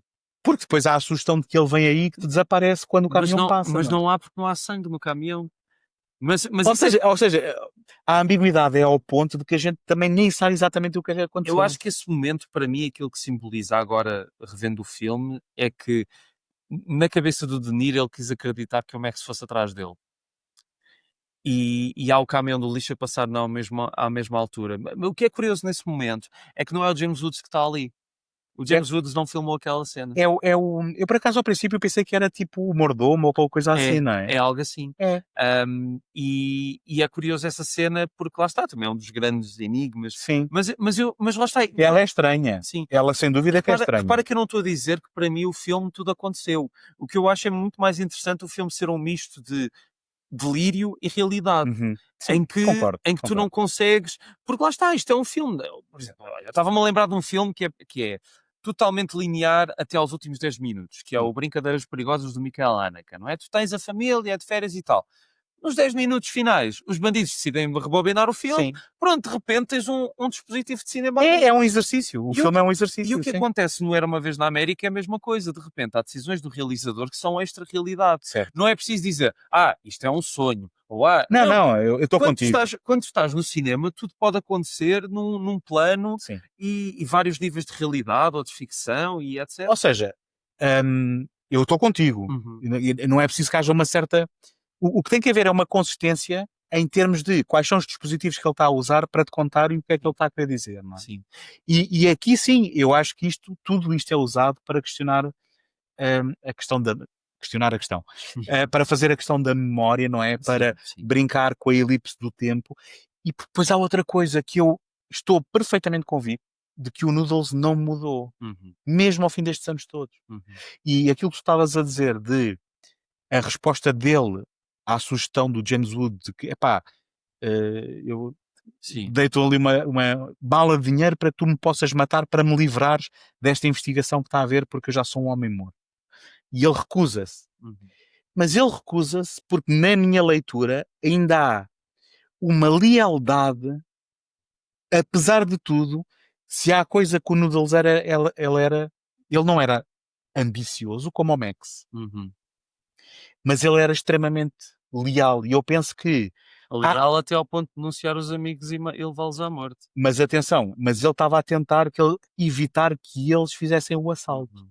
Estás a perceber? Sim, sim, sim. Ou sim, seja, sim. e por isso é depois, se calhar, o facto de terem morrido pode ter avariado também o cucuruto, Sim. não é? Mas a minha leitura é que, e isto também fala muito de masculinidade, não é?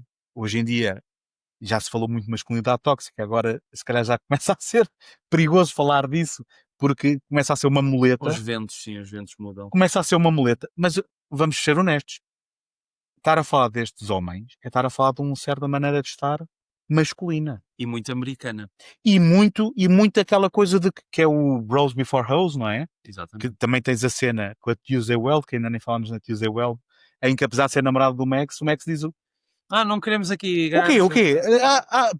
Porque ele diz ao Noodles, não quero que te metas com a Débora porque as mulheres vão estragar isso tudo. E assim, olha, ganda lata, então tu tens aqui a tua Exato. namorada. Ele, mas então eu não quero saber dela, fora daqui, que é aquele momento em que o James Woods Sim. realmente ganha ali vida também, que é fazer aquilo que ele gosta, que é gritar com a mulher. Não, estou a brincar. Mas isto, há uma forma muito masculina, incluindo esta lealdade ao... Já agora deixa-me só fazer aqui uma à parte que me faz muita confusão a ver homens que olhem para este tipo de filmes e vejam aqui modelos a seguir, que eles existem. Há pessoas que olham para estas personagens e, enfim, pronto, mas acho que claramente quem segue o teu podcast sabe como tu és, quem não me conhecer pode ficar descansado, que eu também não sou a favor da masculinidade tóxica e sei de que tudo o que está neste filme de errado é errado e etc. Mas eu acho que o retrato dos homens neste filme não é um mas, porque não estou a mudar de ideias, mas é também um retrato da América. É um retrato desta prepotência muito americana, aos olhos de um europeu, não é? Um europeu olha para a América e fica fascinado pelos prédios, o cinema, tudo maior do que a vida. Sim. Mas depois também fica a pensar, caramba, a cultura americana está na nossa cultura, está em todo o lado. Eles dominam tudo. Sim, é verdade. Dominam como se fossem bulldozers em relação ao resto do mundo. Oh, Rui, E eu acho que o filme reflete isso também. Basta pensar, e eu já fui criticado por fazer esta crítica, mas basta pensar que a cultura americana ou o cinema americano normalizou armas como entretenimento. Exatamente. E nós aceitamos e achamos o máximo. Não é? Eu, a propósito de John Wick, já ouvi críticas, só por eu questionar de será saudável nós elogiarmos filmes destes? Mas porque já está tão normalizado. Não é? E é assim, se quiseres entrar por aí e ir um bocado mais fundo, os Estados Unidos da América, em vez de regularem armas, treinam crianças o que é que devem fazer quando há um tiroteio na escola. Exatamente. Não é? Ou seja, é uma coisa completamente impensável. Só que eles têm esta cultura da violência, eles têm esta cultura de que aquilo é a terra prometida, mas se fores para lá e tiveres uma cor diferente, tu vais ser apontado, não é? Exatamente. E pronto, e lá está. E também ele tem um nascimento violento que acaba por não é justificar, explicar onde é que viemos parar. As pessoas são normal, aquilo é normal na cabeça das pessoas e é engraçado porque a personagem da Tuesday Weld era para ser interpretada pela Cláudia Cardinale e eu acho muito bem que a Cláudia Cardinale não tenha interpretado esta personagem porque no universo do Leone ela faz para mim a grande personagem feminina dos filmes do Sérgio Leone, que é o do Aconteceu no Oeste. E é muito engraçado contrapor o papel da mulher nesse filme e não Era Uma Vez na América, porque no Aconteceu no Oeste temos uma mulher que sozinha vai, faz tudo e de facto marca ali toda aquela comunidade naquele período de transição enquanto o caminho de ferro está a ser construído. E aqui no Era Uma Vez na América nós temos preponderantes, temos uma mulher que é a Deborah, não é? Que é uma mulher que quer fugir dali, literalmente, e quer ser outra coisa. O que tu vais dizer há dois tipos de mulheres, é a santa e a prostituta. Exatamente. É o que há, é o que há neste filme. Mas é assim, desculpa. A prostituta ou a kinky também, que há uma kinky. Sim, mas que há depois toda uma outra cena que muitas vezes é tida como uma violação, e é uma violação, mas aquilo, mas que é sugerida por tão ela. bizarra assim, que enfim. Sim, mas atenção, eu interrompi-te e vamos criticar isto e eu depois vou tentar defendê-lo. Ok? Que parece estranho, sim. Mas não é uma crítica. Eu não estava a dizer que é uma crítica do filme. Mas eu não que é engraçado comparar os dois. Mas não me choca que seja um elemento criticável. Mas eu acho que consigo ter uma defesa para isso. Eu também. Mas podes usar a tua defesa. Não, isto é interessante interromper, mas tu tens toda a razão, que é, só há dois tipos de mulheres retratadas aqui. É a prostituta, a kinky, é uma prostituta também. Ela prostitui-se desde que é adolescente, não é? Sim, Que nós vemos. exatamente. Ela não é só aos miúdos que faz favores, também Sim. ela é apanhada com o chefe da polícia. Sim. Para quem viu a versão integral, a outra não, porque lá está, envolveria o relógio e, portanto, esse relógio Exatamente, exatamente. foi banido. E depois tens a Débora, para todos os efeitos, eu chamo-lhe virgem, atenção, é a visão mais pura de uma mulher, mas não há nada pelo meio, isso não há propriamente um retrato de uma mulher equilibrada, realista, ou uma mãe forte, ou aquilo que costuma haver. Só que eu sou da opinião que não há nenhuma personagem que saia bem deste filme, Exatamente. porque nós estamos a retratar um submundo onde não há aqui personagens recomendáveis. Nada. Nem os políticos, nem os Nem polícias. o Cockeye, nem o Patsy são recomendáveis. Não Eles são há, extremamente não, há, violentos. não há personagens nobres. Sim. O que há é violência, é submundo e pessoas que alinham com isto ou que não alinhando querem fugir. Exato. E se há uma coisa... Atenção, nós temos estado aqui a falar do Robert De Niro, do James Woods. Aqui a Zoe Weld foi nomeada para o BAFTA de melhor atriz secundária. Que eu, é assim, não vejo nada de especial na performance dela, mas também não digo que está mal. Sim, sim, sim.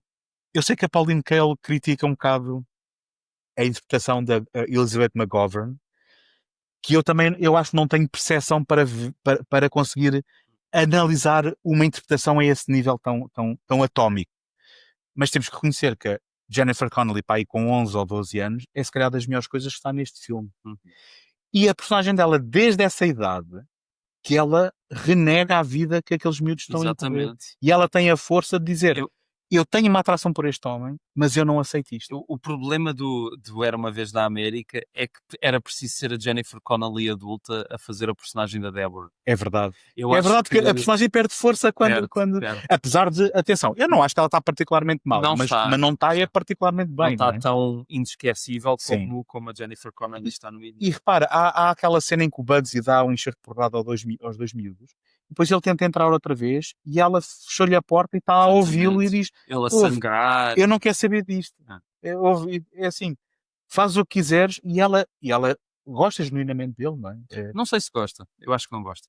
Epá, ela Eu acho que não gosta porque... ela no carro está a tentar apaziguá-lo, ela está a tentar beijá-lo. Mas repara, está a apaziguá-lo Ela sabendo que se vai embora. Mas ela sim, mas ela pode amá-lo e saber que não é isto que eu quero para a minha vida. Mas porque raio porque ela lê-lhe aquele poema.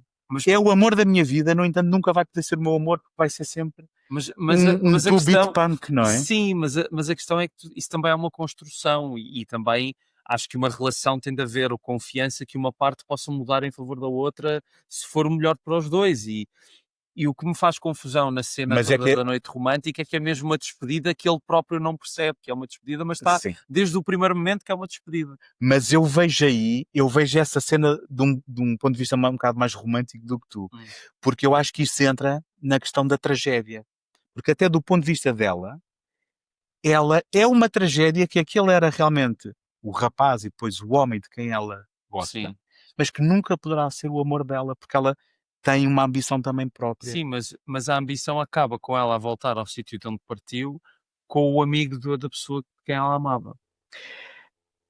Será? Pois, mas a questão é essa. Bom, e atenção, há uma nota que eu quero fazer, que é, eu não sei se estou completamente fora, mas quando ela escolhe aquela mesa no restaurante com vista para aquele cais, aquilo fez-me lembrar o Great Gatsby. Eu não sei se conhece a história do Great Gatsby. Sim, conheço. Que eu não sou propriamente conhecedor dos filmes, mas eu tive que ler o Great Gatsby no 12º ano e também. vi o filme do Jack Layton. Sim, com o Robert Redford. Sim, não é um grande filme. Não, é um bocado aborrecido, até porque eu tive que vê-lo no 12º porque li o livro. Mas isto para dizer o quê? Que há também ali a questão do desejo, não é? A questão do ansiar. E o Robert De Niro nunca poderá fazer outra coisa que não ansiar pela Deborah. E é assim, obviamente não é uma luz verde, não é?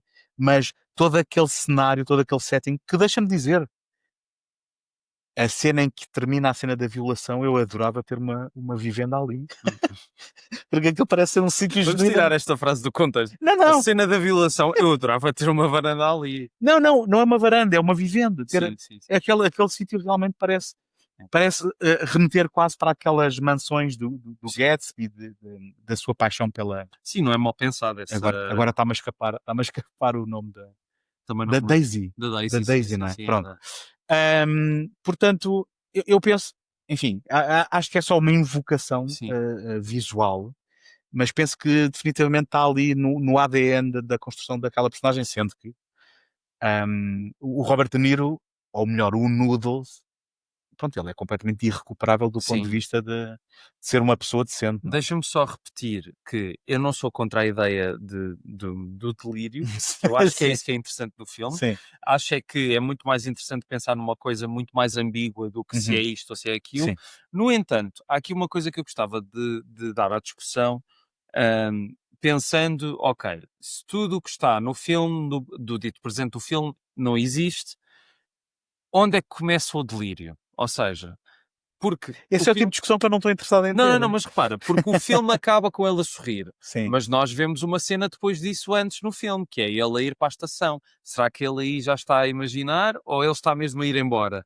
Isto só funcionaria se tudo o que fosse nos anos 60 estivesse na cabeça dele. Pois, mas Pronto. a questão é essa, Sim. é que É. o filme está montado de uma forma a dar essa dupla Está. interpretação. Mas E é muito mais interessante isso do que estar Sim. a pensar o que é real e o que é que não é. Deixa-me reforçar que eu estou contigo na perspectiva de que aqueles filmes que dizem tudo o que aconteceu desde que ele bateu com a cabeça não aconteceu, é assim, até não vejo qual é o interesse narrativo. Exato. Estás a ver? Exato. Agora, um filme ser onírico, ser ambíguo, isso sim interessa-me. Sim, e Interessa. poético, porque o filme é muito Porque e tem a ver com os significados, tem a ver com os sentimentos que aquilo nos invoca. Não é? Deixa-me só aqui falar um pouco da banda sonora do Ennio Morricone, Uhum. que não sei como é que não ganham um Oscar. Nem sequer nomeado foi. Nem sequer nomeado foi. Parece que se esqueceram de registar o filme na Academia, mas também o filme deve ter feito... Isso é verdade? É o que num dos documentários deste DVD há não uma me pessoa lembro. que diz isso, que Ok. o filme esqueceram de registar o filme para a Academia. Se calhar devia ter visto aqui os extras. E- Esqueci-me de fazer isso. Não, eu também estive a picá-los no YouTube porque não tinha o DVD perto de mim. Mas a questão é que se calhar o filme marcou tanto aquele tempo que nem, sei lá, às vezes pode haver livros de submissões à Academia dizer este filme é interessante e não houve ninguém que dissesse que este filme, pelo menos a banda sonora. Mas escuta, pois, porque tendo estreado a outra versão mutilada, teria que ser essa a submetida, não? Sim, mesmo assim tens lá, dá para perceber que a banda sonora é boa, há alguns resquícios. Mas dizer só aqui uma coisa engraçada, a banda sonora começou a ser composta em 1976. Na pré-produção Na ou pré-produção. no desenvolvimento, sim. E o tema mais famoso da banda sonora, que é o Deborah's Theme, na verdade foi composto para um filme do Franco Zeffirelli. O que é que o Zeffirelli fez? Recusou o tema. Portanto, o Zeffirelli, que, para quem não sabe, fez Jesus de Nazaré, uma versão do Romeu e Julieta nos anos 60, enfim, entre outras pessegadas, recusou uma das mais belas composições para cinema da história do cinema. E ainda bem, porque foi para o Era Uma Vez na Certo. América. Certo. Mas a banda sonora, e isso o Leone também já vinha a fazer nos seus filmes anteriores. Há a história célebre de que durante a rodagem do Aconteceu no Oeste, os atores ouviam a banda sonora, que já tinha sido composta, e o filme aqui também é muito montado em relação à música que está a tocar. E a banda sonora é extraordinária porque faz o filme, ou seja, dá-te parte do onirismo e da beleza do filme está intrinsecamente ligada à banda sonora. Tu não consegues imaginar determinados planos e sequências sem a música do Ennio Morricone, seja os toquezinhos de flauta, seja... Que já agora ele integra na narrativa como fez Exatamente. no Once Upon a Time in the O West. Man with the Harmonica. Sim, porque o tal Zarolho Toca uma flauta anda de sempre para- a tocar a flautazinha, sim. E é isso, acho que é uma banda sonora extraordinária. Eu fascina-me a questão das bandas sonoras não usadas. Uhum. Há um livro excelente sobre bandas sonoras não usadas, que o Tiago, que já foi aqui referido, tem. Sim, já o folhei. Também já o folheaste. E ainda recentemente, é curioso estares a falar nisto, ainda recentemente, eu agora também não quero estar a mentir, penso que me estou a lembrar bem. Há um filme que se chama Alien Nation, é um filme de ficção científica dos anos 80, foi Uhum. produzido pela Galen Hurd, por acaso, Por acaso. que eu vi recentemente, que teve uma banda sonora composta pelo Jerry Goldsmith, Uhum. que foi recusada para esse filme, e que depois ele propôs para um outro filme, que foi recusado, e que depois ele só aproveitou aquela música que compôs para um terceiro filme, que eu agora não me lembro qual é. O curioso é que se tu vires o Alien Nation é assim, o que é que recusaram do Jerry Goldsmith para aceitar esta? Pronto, isso é para outras notícias. Depois há outros casos curiosos, como o Dawn of the Dead, não é? Que o Dario Argento fez uma remontagem e pôs banda sonora dos Goblin que Sim. não estava na versão do Romero. Não, o Romero eu penso que tinha usado tal como tinha feito no primeiro Na Noite dos Mortos Vivos, acho que tinha usado músicas daquelas gratuitas Sim. que não tinha que licenciar. Mas é engraçado isso, porque É, a banda porque sonora depois dos foi- Goblin funcionou muito bem. E ganhou toda uma nova dimensão e tornou o filme. Aliás, o filme é bastante. Já que estás a entrar por aí, o filme até é bastante diferente porque foi remontado Sim. pelo pelo Argento. Sim. Ah, Argento, colaborador do Leone. exatamente. Escreveu o argumento do Once Upon a Time in the West, acho eu, com ele e com o Bertolucci. Não quero estar a mentir. Também. Sim. Esse- E agora o resto do podcast é nós a dizermos factos. Sim, exato. Coisas que sabemos de Não, cabeça. uma coisa que ainda uma coisa que ainda não falámos aqui que eu acho muita graça é o retrato do tempo da proibição, da lei seca, Sim. que culmina com toda aquela cena do funeral, não é? Com o bolo em forma Sim. de caixão. Que eles até dizem, olha, estamos no desemprego quando a proibição Exatamente. vai para o galheiro. E isso faz-me lembrar, porque esse plano também aparece no início do filme, a questão do telefone a tocar insistentemente. Eu quando vi o filme pela primeira vez fiquei, Sim. então mas isto está a tocar assim há não sei Sim. quanto tempo. E esse pormenor de facto aumenta o delírio de ele estar a imaginar o telefone a tocar à espera, só que é um bocado estranho que ele vier a imaginar a chamada e não o telefone a tocar. não Mas é? escuta, sim, e escuta uma coisa, e não invalida que tudo se tivesse passado. Sim. Ou seja, o que eu quero dizer é, funciona mesmo que não haja a questão do sonho ou do delírio. Exato. No sentido que é, e atenção, isto agora eu vou dar o crédito que eu acho que é da Pauline Kael, Uhum. ou do Roger Ebert, de um dos dois, que na crítica deles diz que aquilo é o som da culpa a martelar Exatamente. a consciência Sim. do Robert De Isso Niro. faz sentido. E faz aí, sentido. mesmo que tudo se tivesse passado como se passou Sim. nos anos 60, Mas é continua isso que torna o filme interessante, que é, se passou ou não, não sei. O que interessa é aquilo que isto nos está a querer dizer. E mesmo que toda a sequência do presente seja uma ilusão, diz muito sobre aquelas personagens, mesmo que sejam uma ficção. Sim. E é isso que faz com que o filme seja tão bom de se revisitar tantas vezes. Sim. Porque tu descobres sempre mais qualquer coisa, não é? Porque vamos ser honestos. Eu estou aqui farto de dizer que não se fazem filmes assim hoje em dia e acho que não. Acho que não se fazem. É verdade. Mas não, ou seja, é corajoso tu começares um filme num delírio de ópio dos anos 30, avançares para os anos 60 e recuares depois para memórias dos anos 20. Ou seja, não é propriamente um filme fácil. Eu estive a Exatamente. cronometrar, eu tive por curiosidade, naquilo que é a versão normal, eu acho que a cena da infância dura para aí 30 e tal minutos. Sim. Pronto. Na versão integral, naquilo que é o filme que o Leone quis nos mostrar, nós só vamos para a infância para os anos 20, 37 minutos, acho eu, Exatamente. depois do filme ter começado. E depois, como há mais cenas que foram cortadas na outra versão, o filme prolonga-se durante cerca de 45 minutos aí nessa infância. Exatamente. Mas, para aquilo que era o arranque de um filme convencional, tal como a outra versão nos mostrou, que é aqui que queremos começar para contar uma história, o Leone levou 30 e tal minutos. Eu acho que isso é de coragem e não é fácil.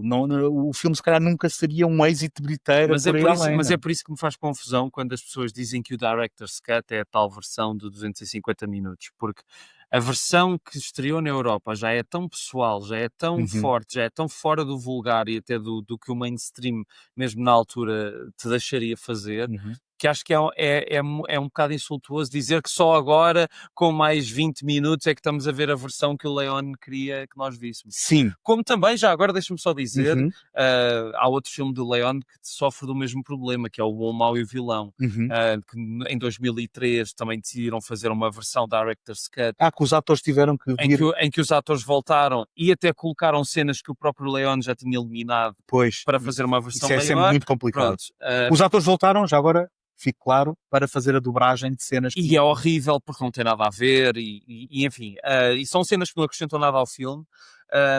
Felizmente isso agora em 2025 está corrigido, porque há uma edição nos Estados Unidos e outra da Arrow que já põe o filme, já podes ver a versão de cinema que tem 160 minutos e a versão com as tais cenas adicionais. Eu por acaso acho que só tenho a versão com as cenas adicionais e acho que o filme se arrasta para caralho. Arrasta. Mas Mas lá está, quer dizer, é outro filme que também durante muito tempo nos venderam cá, esta é a versão com o Leon. Mas eu tenho coisas a dizer em relação a isso, que é, eu estou 100% contigo, porque nós também, e aí desmistificando, porque para que é que serve o segundo take se não para desmistificar coisas, não é? Para dar um Desmistificando. segundo take às coisas. Obrigado. Desmistificando, nem sempre a intervenção dos produtores é negativa. Exatamente. Pronto. E às vezes os filmes precisam de uma certa crítica. Sim. E se há um produtor que fala com o realizador e diz, olha, se calhar mais de 5 horas é muito tempo, tira aí um bocadinho para ser mais perto das 4, Sim. e ele concorda em fazer cortes, se calhar um filme melhora. Sim. E pronto, e é aquilo que ainda agora estavas a dizer, repor cenas, que é aquilo que o James Cameron também faz muito, acho eu. Uhum. Que é, ok, eu fiz a minha versão perfeita e esta é a minha versão para cinema. Agora, se alguém tiver curiosidade, olha, eu tinha aqui mais umas cenas que queiram ver. Sim. Mas ele é sempre o autor de todas as versões. Ou como o George Lucas, não é? Também, esse é o caso mais não paradigmático. vais por aí. Não comeces essa conversa. Sim, mas sim. A questão é, no caso de George Lucas, foi polémico no sentido em que ele não dava acesso Exato. ao original. É. Enquanto que, é assim, do Terminator 2, do 1 talvez também, mas do 2 específica, acho que tu tens 3, 4, 5 edições em DVD ou em Blu-ray, em que se calhar vês 3 ou 4 filmes diferentes. Sim. Só que ele é do género. Ok, isto é mais umas curiosidades, umas coisas que eu cortei, mas a cena que foi para cinema fui eu que Exato. é da minha autoria e eu subscrevo. Sim. Também não sou 100% fã de, depois de um realizador morrer, olha, vejam aqui mais coisas. Mas isso foi o É como que... editar os textos. Sim. Que alguém disse, eu não quero que isso seja editado porque não tem qualidade e, no entanto, a pessoa morre Sim, exatamente. e vão e... Mas também há grandes escritores que só se tornaram grandes escritores porque tiveram bons editores. O Jack Kerouac é um deles, porque se vocês forem encontrar a versão original do Pela Estrada Fora e verem a versão que foi editada em livro, a versão original é um rolo completamente incompreensível de texto, que nunca mais acaba, cheio de gralhas e erros. E a versão em romance é completamente estruturada, mais Pois. convencional, e foi com essa versão que ele... No caso do Leon, é só porque ele é vítima de muitas más interpretações do que é que ele queria da sua obra. O Era Uma Vez na América estreou com 229 minutos, com ele lá, ele gostava desta versão. E é esta. Que é esta que está aqui. em DVD. Pronto, se quiserem ver... Houve mais de 40 minutos de cenas, que vocês podem ver como curiosidade. Agora, se as que nós conseguimos ver, os 20 minutos que foram disponibilizados, se elas mudam radicalmente o filme, não mudam. São curiosidades apenas. E é isso, quer dizer, também há muita falácia à volta destas questões do Director's Cut, como tu já falaste, mas se as pessoas tiverem de ver uma versão que vejam esta, e depois por curiosidade vão ver a de 140 minutos que está disponível no archive.org. Sim, que os últimos 20 minutos quase não consegui ouvir nada do Sim, eu diálogo. também tive de aumentar muito o som. E que é em pen and scan, copiado de um VHS horrível, mas pá, vale como... E teve ali um histórico. sobressalto, mesmo quando o filme estava a acabar, não sei se... Pois teve. Sim. Assim saltou para o ecrã azul Sim. do leitor, sim. Enfim, é uma curiosidade histórica, quem gostar de fazer estes exercícios que Exato. faça. Olha, Mas obrigado por me teres feito fazer isto. não, e atenção, e acho que foi... Não podia ter esperado conversa melhor. Não sei se tens algum apontamento. Eu do meu lado, acho que falámos de tudo o que queria trazer para falar aqui. Eu confesso que não sei há quanto tempo estamos a gravar. Acho que há alguns, sim. Mas aproveita se quiseres algum adicional. Se não, fala-me dos teus projetos, de onde é que a gente te encontra. Isso não é preciso. Achas que não? Para as 3 pessoas que vêm o segundo take. Procurem no Google, encontram lá.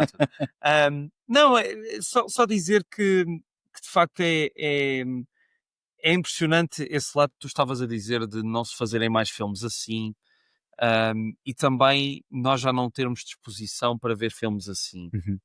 Ou seja, mas por outro lado, tu tens realizadores que parece que não sabem fazer filmes curtos quando eles têm de ser curtos, não é? Tens Mas cada vez mais. isso é um fenómeno completamente É. distinto, não é? Enquanto que o Leon tem uma frase que eu acho incrível e que se aplica 100% à relação que eu tenho com o filme, que é: há filmes que duram 1 hora que parecem ter 3 horas, e há filmes que duram 3 horas que parecem durar 1 hora. Não sei se é mais ou menos assim que ele disse. Sim.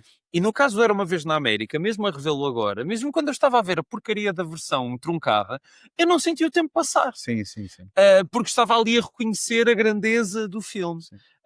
E é um filme tão contraditório, tão horroroso às vezes, mas tão poético e tão bonito ao mesmo tempo, que é mesmo uma experiência inigualável. Uhum. E aconselho qualquer pessoa a ver e a ter e a lidar com o horrível que o filme nos transmite, mas também com aquilo que o filme nos faz pensar sobre a nossa própria vida e a nossa relação com o tempo e com as memórias.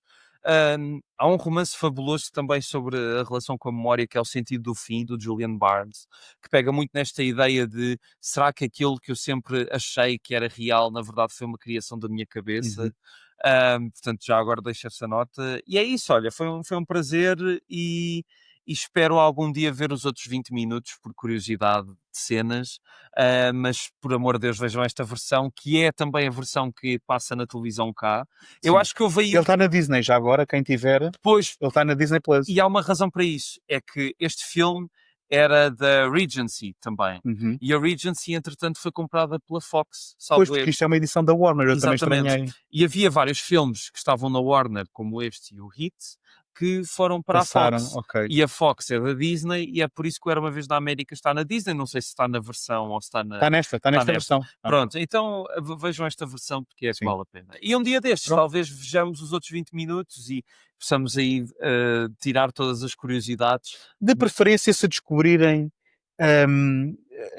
portanto, as cenas em bom estado, não é? Que possam Exato. reintegrar sem ter que mexer. Exato. Agora, tenho muita Hum. curiosidade de ler o livro, que já percebi que está disponível, mas com o título Once Upon a Time in America, em vez de The Hoods. Uhum. E é isso, isto é um grande fresco sobre a América, em tudo o que há de mau e de terrível e contraditório. E contraditório, sim. Não é preciso torcer por ninguém aqui, não é esse Não, o não, objetivo. Aliás, eu É detesto... ver o sonho americano a desfazer-se. não é? Exatamente, e eu detesto quando as pessoas querem dizer que precisamos torcer por uma personagem. Não percebo isso. Não é Isto preciso. não é um jogo de futebol. Não. E é isso. Obrigado, António. Foi um Pronto. prazer. Olha, obrigado eu pela tua disponibilidade e se ainda estão a ver e a ouvir, obrigado também por ainda estarem aí, espero que tenham gostado. Sabem que podem encontrar o segundo take. O segundo cut. O segundo Isso é cut. a verdadeira cut do segundo take. Segundo take. Podem encontrar o segundo take no YouTube e também nas redes sociais e segundotake.com. Espero que tenham gostado deste episódio. Até ao próximo. Boas fitas.